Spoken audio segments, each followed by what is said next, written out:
परियों की दिवाली की कहानी। आसमान के एक रंग बिरंगे कोने में परियों का एक अद्भुत देश है, जहाँ पर फूलों की खुशबू तैरती रहती है।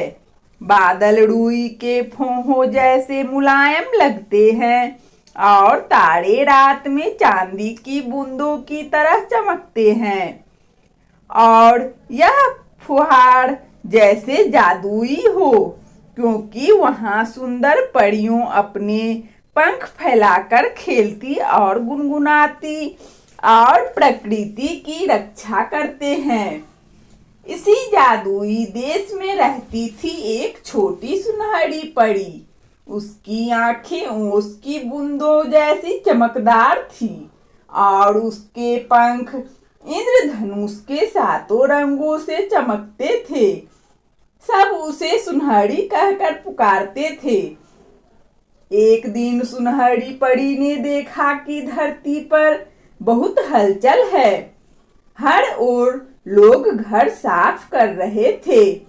देश में रंग बिरंगे लाइटें सज रहे थे, मिठाइयाँ बन रहे थे और बच्चों के हाथों में चमकते दीपक थे।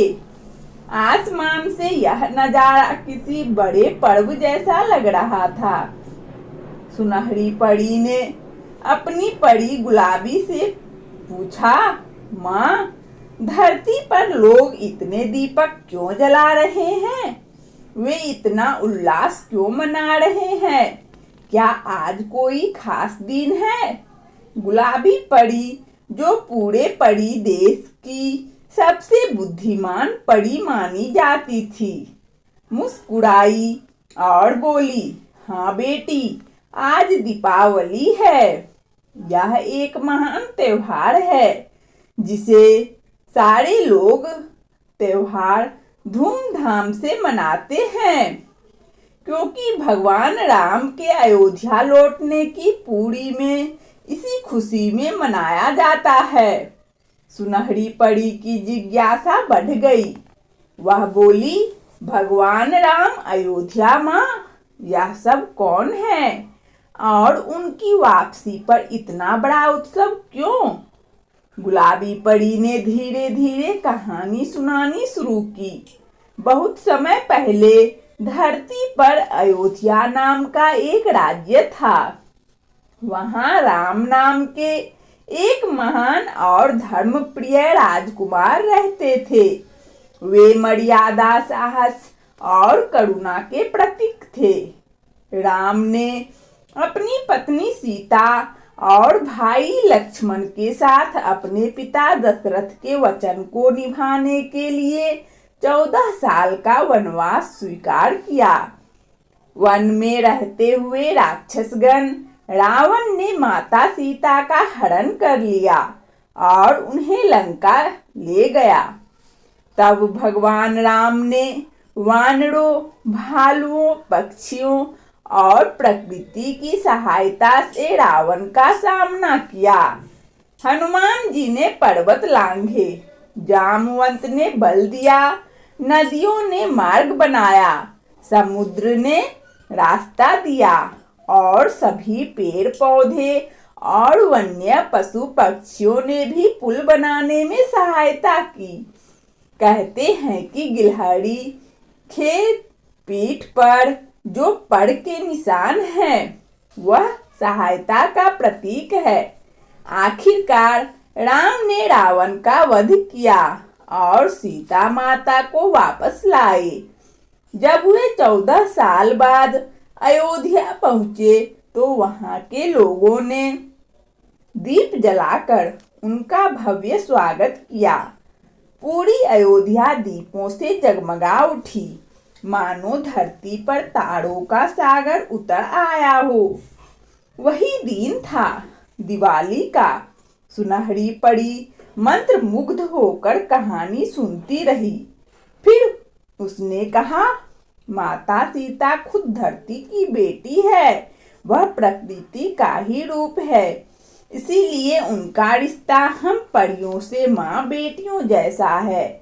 जब सीता माता दुखी थी तो हमारी आत्माएं उनके दुख को कांप उठती थी।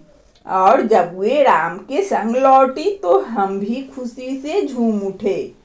सुनहरी परी की आंखें चमक उठी। उसने उत्साह से कहा, तो माँ, मगर हम भी माता सीता की बेटियां हैं तो क्या हम परियां भी दिवाली मना सकते हैं? तो माँ बोली, हाँ बिल्कुल बेटी। जब धरती पर इंसान दीप जलाते हैं तो परियां आसमान में तारों को और भी उज्जवल बना देती है। सुनहरी परी अब बहुत खुश हो गई। आसमान में परियां भी दिवाली मना रही थी। सुनहरी और उसकी सहेलियां आसमान से झांक झांक कर दीपों की तारे देख रही थी। उन्होंने तारा मालाओं का हार तेज चमका दिया। याद रखना बेटी, दिवाली सिर्फ दीप जलाने और मिठाई खाने का त्योहार नहीं है। यह त्योहार अच्छाई के अंधकार पर विजय का प्रतीक है। यह याद दिलाती है कि जहाँ सत्य और धर्म होते हैं वहाँ सारी प्रकृति साथ देती है। चाहे परियां हो, पक्षियां हो, नदियां हो या इंसान, सब मिलकर भगवान राम की इस विजय का उत्सव मनाते हैं। सुनहरी परी ने सिर हिलाया और मन ही मन और सोचा कि हमेशा अच्छाई और सत्य का ही साथ देती है और जीत उसी की होती है। और तभी दूर से अयोध्या की ओर देखते हुए उन्होंने